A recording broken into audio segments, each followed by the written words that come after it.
من الشیطان اللعین الرجیم بسم اللہ الرحمن الرحیم الحمد للہ وکفا والسلام علی عبادہ الذین اصطفی اما بعد فقد قال اللہ سبحانہ وتعالی فی محکم کتابہ المبین بسم اللہ الرحمن الرحیم فاقم وجہک للدین حنیفا فطرۃ اللہ التی فطر الناس علیہا لا تبدیل لخلق اللہ ذالک الدین القیم ولکن اکثر الناس لا یعلمون۔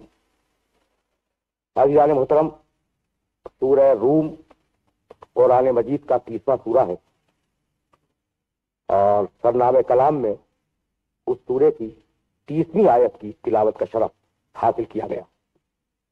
اس آیہ مبارکہ میں پروردگار عالم نے یہ حکم دیا کہ فَأَقِمْ وَجْهَكَ لِلدِّينِ حَنِيفًا، تم اپنی توجہات کو دین حنیف کے لیے قائم کر دو۔ فطرۃ اللہ التی فطر الناس علیہا، اللہ نے اپنی فطرت پر انسانیت کو خلق کیا ہے۔ لا تبدیل لخلق اللہ، اور اس تخلیق میں یعنی دین فطرت میں، اس تخلیق میں کسی تبدیلی کا کوئی امکان نہیں ہے۔ ذالک الدین القیم، مضبوط اور مستحکم دین یہی ہے۔ ولکن اکثر الناس لا یعلمون، لیکن انسانوں کی اکثریت اس بات سے واقف نہیں ہے۔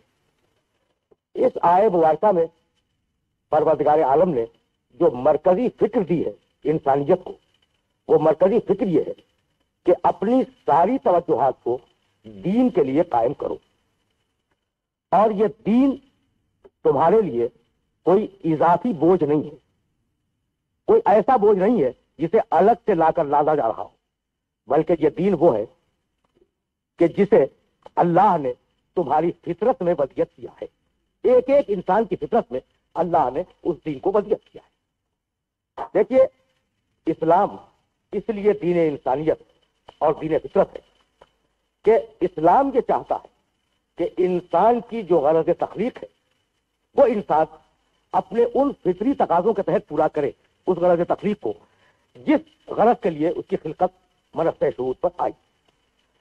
اس سرخی کو واضح کرنے کے لیے میں یہ چاہوں گا کہ اپنے محترم سننے والوں کو ذرا سا اس مرحلے سے ایک ایسے مرحلے کی طرف لے چلوں کہ فطرت اور دین ان دونوں کی وضاحت ہو سکے۔ دیکھیے، انسان میں کمال ہے، جانور میں کمال ہے، درخت میں کمال پایا جاتا ہے۔ یعنی یہ درخت کا کمال ہے نا کہ زمین کھودی، چھوٹے سے ایک بیج کو زمین میں رکھا اور اسے سیراب کیا، کچھ دنوں کے بعد وہ ایک خاص حد تک بلند ہو گیا، جو زیر قدم تھا وہ انسان کے سر پہ چھاؤں دینے لگا۔ تو یہ جو کمال کا مرحلہ ہے، یہ جو نشو و ارتقاء کا مرحلہ ہے، وہ چلا اور چلنے کے بعد ایک خاص حد پر آ کر رک گیا۔ اب درخت مسلسل بڑھتا نہیں رہتا، ایک خاص حد پر جا کر رک جاتا ہے۔ اسی طریقے سے جانور میں چلنے اور پھرنے کی صلاحیت ہے۔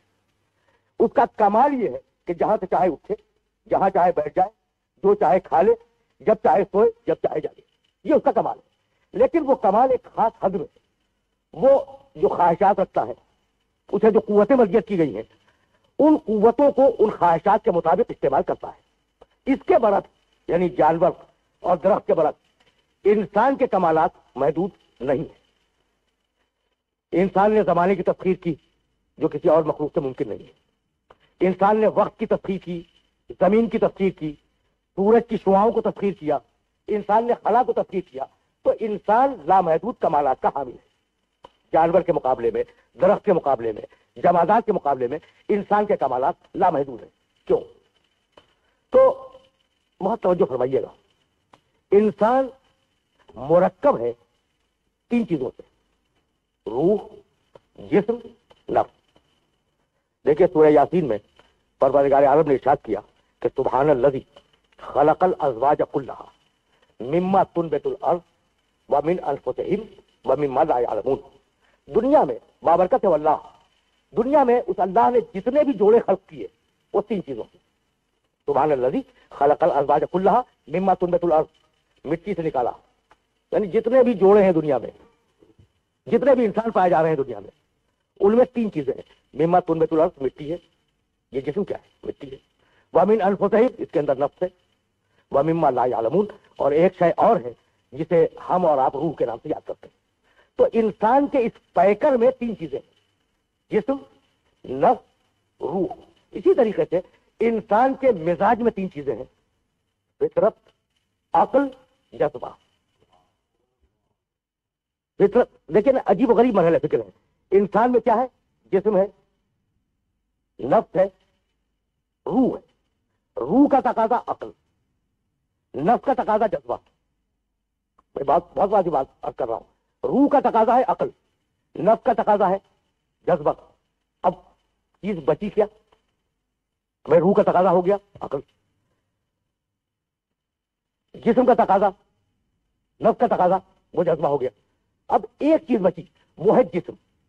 جسم کا تقاضا ہے انسان کی فطرت، اور اسی فطرت تک لا رہا ہوں جس کا نام ہے انسانیت. اچھا، تو جب 3 چیزیں ہیں تو انسان کا جوہر عقل وہ جوہر ہے جس کی بنیاد پر انسان کو ممیز اور بلند کیا گیا ساری مخلوقات سے.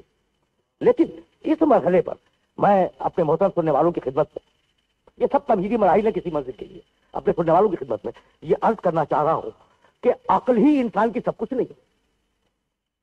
انسان جذبات رکھتا ہے، میلانات رکھتا ہے، رجحانات رکھتا ہے، اور کبھی کبھی ایسا ہوتا ہے، جسے آپ آزما کے دیکھ لیں، کبھی کبھی ایسا ہوتا ہے کہ انسان کی عقل اس کی خواہش، اس کے جذبے، اس کے رجحان اور اس کے میلان کے تابع ہو کے کام کرتی ہے. یہ تجربے کی بات ہے اور مشاہدے کی بات ہے. یعنی عقل ہے میرے پاس عقل ہے، لیکن میری عقل تابع ہو گئی ہے میری خواہش کے، میرے جذبے کے. مثلا انسان کو کسی اچھی سی نوکری کی تلاش ہے، یہ اس کی خواہش ہے، یہ اس کا جذبہ ہے، یہ اس کا رجحان ہے، یہ اس کا میلان ہے. وہ ایک اچھی سی نوکری چاہتا ہے. اب عقل نے تلاش شروع کی کہ نوکری کو حاصل کرنے کا ذریعہ کیا ہے. اب عقل کو یہ نہیں دیکھنا ہے، یعنی نہیں دیکھتی عقل کہ صحیح طریقہ کیا ہے نوکری حاصل کرنے کا، غلط طریقہ ہے نوکری حاصل کیا ہے نوکری حاصل کرنے کا، صحیح ہو یا غلط. عقل طریقہ وضع کرتی ہے اور اس طریقے سے اس نوکری کو حاصل کر لیتی ہے.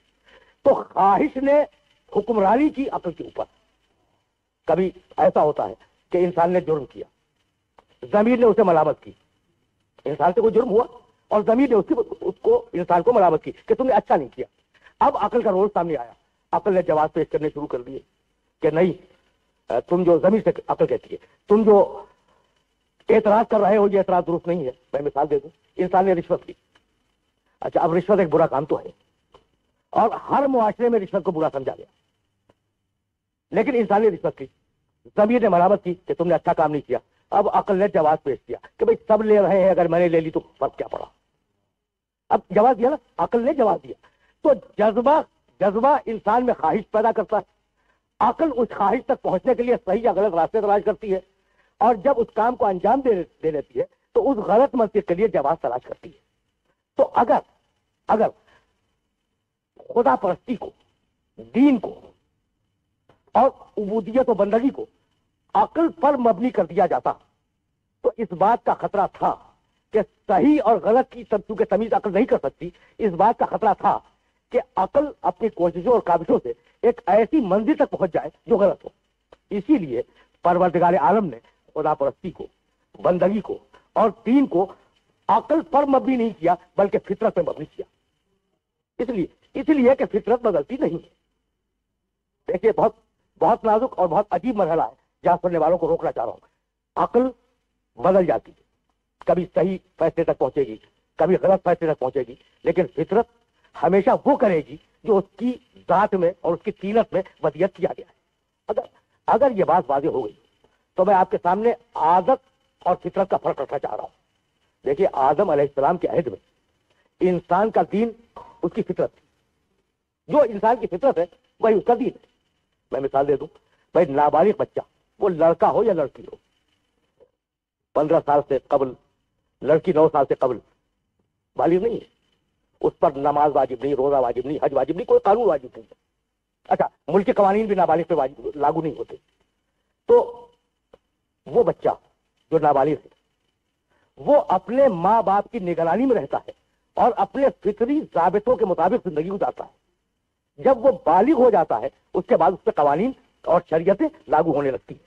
اسی طریقے سے عہد آدم علیہ السلام کا انسان چونکہ بلوغ کی حد سے پہلے کی عمر میں تھا اس لیے اس پر کوئی شریعت لاگو نہیں ہوئی اور پروردگار نے اسے آدم جیسے باپ کی نگرانی میں رکھا کہ تم اپنے فطری ذمہ داریوں کو پورا کرو, تم پر کوئی قانون اور کوئی شریعت لاگو نہیں ہے.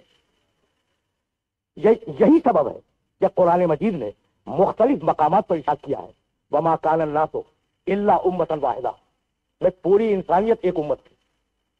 سورہ بقرہ میں کہا کان الناس امۃ واحدۃ فبعث اللہ النبیین مبشرین ومنذرین, پوری انسانیت امت واحدہ تھی. اچھا یہ پوری انسانیت جب امت واحدہ تھی تو تھی کس دین پر؟ ہے نا قابل غور بات, کس دین پہ تھی؟ وہ دین جو فطرت کے اندر رکھا گیا ہے. اس لیے کہ سورہ اعراف میں ایک آیت ہے اور اس آیت کا مفہوم یہ ہے کہ پروردگار نے فرزندان آدم میں سے ایک ایک سے سوال کیا. وہ عالم ارواح کی بات ہے, عالم ذر کی, یوم الست کی, ایک ایک سے سوال کیا الستو بربکم, کیا میں تمہارا رب نہیں ہوں؟ قالوا بلا, ساری روحوں نے آواز دی کہ پروردگار کیوں نہیں, تو ہی ہمارا رب ہے. تو اب یہ خطاب بلا واسطہ ہے, کسی فرشتے کے ذریعے نہیں ہوا. جبریل اس خطاب کو لے کے انسانوں تک نہیں آئے, براہ راست خطاب آیا. اچھا تو یہ خطاب کب آیا؟ جب انسان ذرات کی صورت میں تھا, یعنی عالم ارواح کی بات کر رہا ہوں. جب انسان ذرات کی صورت میں تھا ہر انسان سے یہ سوال کیا گیا کہ کیا میں تمہارا رب نہیں ہوں؟ اللہ نے پوچھا. قالوا بھلا, سب نے اقرار کیا کہ پروردگار تو ہمارا رب ہے, کیوں نہیں, یقیناً تو ہمارا رب ہے. تو اب یہ جو سوال و جواب ہے کیا واقعی سوال و جواب ہے؟ نہیں. جس طریقے سے زمین کی فطرت میں گھومنا رکھا گیا, جس طریقے سے درخت کی فطرت میں اڑنا رکھا گیا, جس طریقے سے پانی کی فطرت میں نشیب کی طرف بہنا رکھا گیا, اسی طریقے سے انسان کی فطرت میں ایک رب کا اقرار رکھا گیا. بات تو بات ہو رہی نا, انسان کی فطرت میں ایک رب کا اقرار وجد کر دیا گیا. اب اگر یہ بات واضح ہوئی تو مجھے اجازت ہے کہ میں یہیں سے اپنے سلسلہ فکر کو تمہیدی منزلوں پہ ختم کر کے آگے لے جاؤں. دیکھیے ایک ہے عادت اور ایک ہے فطرت. عادت بدلتی ہے, فطرت بدلتی نہیں ہے. جبھی تو سمجھ میں آئے گا کہ اسلام دین فطرت کیوں کر ہے. عادت بدلتی ہے, زبان زمین کے فرق سے بدلتی ہے. دنیا کی کوئی بھی زبان لے لے, 10 میل پر 15 میل پر وہ زبان بدل جائے گی. کچھ لہجہ بدلے گا, کچھ الفاظ بدل جائیں گے. اچھا زمانے کے اعتبار سے زبان بدلتی ہے. 100 سال پہلے جو اردو تھی آج نہیں, اور 100 سال بعد جو اردو ہوگی وہ اس اردو کے خلاف کچھ اور چیز ہوگی. تو زبان بدلتی ہے زمانے اور زمین سے, بدلتی ہے نا. اچھا لباس بدلتا ہے زمانے اور زمین سے. میرا لباس کچھ اور ہے, آپ کا لباس کچھ اور ہے. مختلف سماجوں میں, معاشرتوں میں, تہذیبوں میں مختلف لباس ہے. کچھ لباس آج کا فیشن ہے, 100 سال بعد آؤٹ آف ڈیٹ ہو جائیں گے. 100 سال پہلے ان کا تصور بھی نہیں تھا. تو لباس تبدیل ہوتے ہیں. انسان کا سماج بدلتا ہے, تہذیب بدلتی ہے, معاشرت بدلتی ہے, نشست و برخاست کے اصول بدل جاتے ہیں, زبان بدل جاتی ہے. لیکن وہ بچہ جو آغوش فطرت میں پہلا قدم رکھ رہا ہے, کیا آدم سے لے کر آج تک اس کے رونے کا انداز بدلا؟ یہ سوال ہے جو میں اپنے سننے والوں کی خدمت میں رکھنا چاہ رہا ہوں. بھائی لباس بدل گیا, زبان بدل گئی, تہذیب بدلی, معاشرت بدلی, سارے سماج کے اصول بدل گئے, سب کچھ بدل گیا نا. لیکن رونے کا انداز, بچہ جب پیدا ہوتا ہے تو روتا ہوا پیدا ہوتا ہے. کیا رونے کا انداز کبھی تبدیل ہوا؟ کیوں؟ اس لیے کہ رونا فطرت نے بتلایا تھا اور فطرت بدلتی نہیں ہے. رونا فطرت نے بتلایا اور فطرت تبدیل نہیں ہوتی. تو عادت بدل جاتی ہے, فطرت بدلتی نہیں ہے. اب میں کیسے عرض کروں کہ انسان کو کل بھی بھوک لگتی تھی, کل کچا گوشت کھاتا تھا, اور آج لذت کام و دہن کے لیے مختلف قسم کی غذائیں پکا کے کھا لیتا ہے. انسان کو کل بھی نیند کی ضرورت تھی, غاروں میں سوتا تھا, درختوں کی بلندیوں پر شاخوں میں جا کے چھپ کے سو جایا کرتا تھا, اور آج بڑے بڑے شبستہ بناتا ہے اپنے سونے کے لیے. کل بھی مانتا تھی, آج بھی مانتا ہے. کل بھی باپ میں شفقت تھی, آج بھی باپ میں شفقت ہے. تو جو بدلی وہ عادت بدلی. مت توجہ کیجیے گا, جو چیز بدلی اس کا نام ہے عادت, اور جو چیز نہیں بدلی اس کا نام ہے فطرت. تو اگر تصور خدا کسی عہد میں بدل جائے تو وہ عادت ہے، اور اگر باقی رہے تو وہ فطرت ہے. بہت ہی سیدھی اور بہت آسان بات اپنے سننے والوں کی خدمت میں نے عرض کی. اگر عبودیت بدل جائے تو عادت ہے، اگر عبودیت نہ بدلے تو فطرت ہے. اب میں پوری ذمہ داری کے ساتھ اپنے سننے والوں کی خدمت میں ایک جملہ کرنا چاہ رہا ہوں، اور وہ جملہ یہ ہے کہ آج تک جتنی تہذیبوں کے آثار قدیمہ کھودے گئے، دیکھیں اسے ذہن میں محفوظ کیجیے گا، مصر میں کھودے گئے، ہندوستان میں آثار قدیمہ نکالے گئے، یونان کے آثار قدیمہ، خود پاکستان کے مختلف علاقوں میں آثار قدیمہ نکالے گئے. کوئی کھدائی ایسی نہیں ہے جس کھدائی سے عبادت گاہیں برآمد نہ ہوئی ہوں. اٹھا کے دیکھ لیں آپ آثار قدیمہ کی پوری تاریخ، موہنجودارو کے کھنڈر کو دیکھیں، اس میں بھی کھدائی ہے، عبادت گاہ نکلی، بت نکلے، ایسی تختیاں نکلی جس پر حمد تھی، مناجات تھی، دعائیں تھیں، نظم میں بھی تھیں اور نثر میں بھی تھی. اچھا، تو دنیا کا کوئی معاشرہ ایسا نہیں گزرا جس میں خدا کا تصور موجود نہ ہو. طے ہو گئی نا بات. اگر عادت ہوتی تو تصور بدل جاتا. اس کا مطلب یہ ہے کہ خدا کا تصور انسان کی فطرت میں داخل ہے. لیکن میرا سننے والا اس مقام پر ایک سوال کر سکتا ہے، اور وہ سوال حق بجانب ہوگا کہ جناب آپ یہ کہتے ہیں کہ کھدائیوں سے آثار نکلے کہ خدا کا تصور ہے، لیکن جہاں سے بھی کھدائی ہوئی وہاں سے بت نکلا. وہ ہے تو یہ بہتر تو بت ہی نکلے، سوائے بابل کی تہذیب کے اور ایک دو تہذیبوں کے جن میں غیر مرئی اکیلے خدا کا تصور ہے. باقی سارے مقامات پر بت نکلے، خزاں کا بت، بہار کا بت، پانی برسانے والا، قہر کا خدا، نفرت کا خدا، محبت کا خدا، مختلف خداؤں کے مظاہر آثار قدیمہ سے نکلے. تو آپ یہ سوال کر سکتے ہیں نا کہ جناب اگر فطرت میں انسان کے خدا پرستی تھی تو وہ خدا پرستی نہیں تھی، بت پرستی تھی. بات تو بہت واضح ہے. اب اس کا جواب پوری طرح توجہ سے سماعت کریں اور اسے ذہن کے اندر محفوظ کریں. دیکھیے فطرت میں اجمال ہے، اس میں تفصیل نہیں. بہت دقیق بات ہے، فطرت میں اجمال ہے، تفصیل نہیں. میں اس کی ایک مثال دے دوں آپ کو. شیرخوار بچہ، دودھ پینے والا بچہ، اس کی فطرت میں یہ موجود ہے کہ غذا کو چوس کے حاصل کرنا ہے. یہ ہے نا اس کی فطرت میں، جب وہ چوستا ہے. اچھا، اب آپ شیر مادر دے دیں جب چوسے گا، کوئی کپڑا دے دیں اس کے منہ میں جب چوسے گا، انگلی اپنی ڈال دیں اس کے منہ میں، شیرخوار بچہ چوسے گا. نبل دے دیں جب چوسے گا. بات تو ہے نا. تو فطرت میں یہ رکھا گیا کہ تمہیں غذا چوسنی ہے، اور ہدایت میں یہ رکھا گیا کہ فلاں شے سے چوسنی ہے. تو فطرت نے یہ بتایا کہ غذا کو چوس کے حاصل کرنا ہے، اور تربیت کرنے والا بتائے گا کہ غذا کو حاصل کرنے کا صحیح راستہ کیا ہے. تو فطرت نے بندگی بتلائی، اور خدا کا تصور کوئی نہ کوئی ہدایت کرنے والا دے گا. بات میں سمجھتا ہوں کہ میرے محترم سننے والوں تک میری بات پہنچی. بھائی اگر یہ بات پہنچ گئی تو یہی سے تو مجھے آگے جانا ہے. فطرت میں اجمال ہے، ہدایت یا تربیت اس کے اندر تفصیل. تو اب انسان کی فطرت میں بندگی، خدا پرستی، عبودیت، اس کا اجمال پایا جاتا ہے. اس کی تفصیل تک انسان کو جانا ہے. بھائی یہی سبب ہے. بھائی دیکھیے گا کتنے نازک مرحلے پر میں اپنے سننے والوں کو لے کے آ گیا. یہی سبب ہے کہ جتنے ادیان گزرے ہیں نا تاریخ میں، اٹھا کے دیکھ لیجیے گا. میرے پاس اتنا وقت نہیں ہے کہ میں ان دینوں کی فہرست گراؤں. کوئی دین ایسا نہیں ہے جو کسی شخص کی طرف منسوب نہ ہو یا کسی جغرافیائی خطے کی طرف منسوب نہ ہو. سارے دین.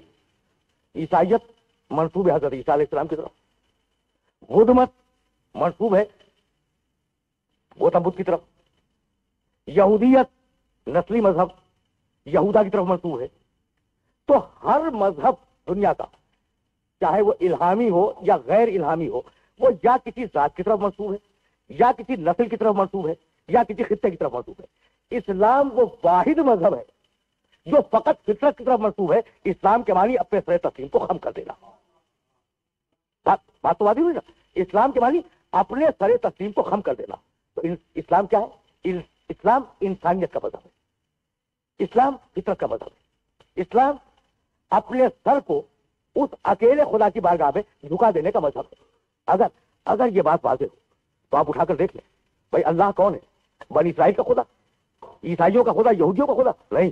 بسم اللہ الرحمن الرحیم.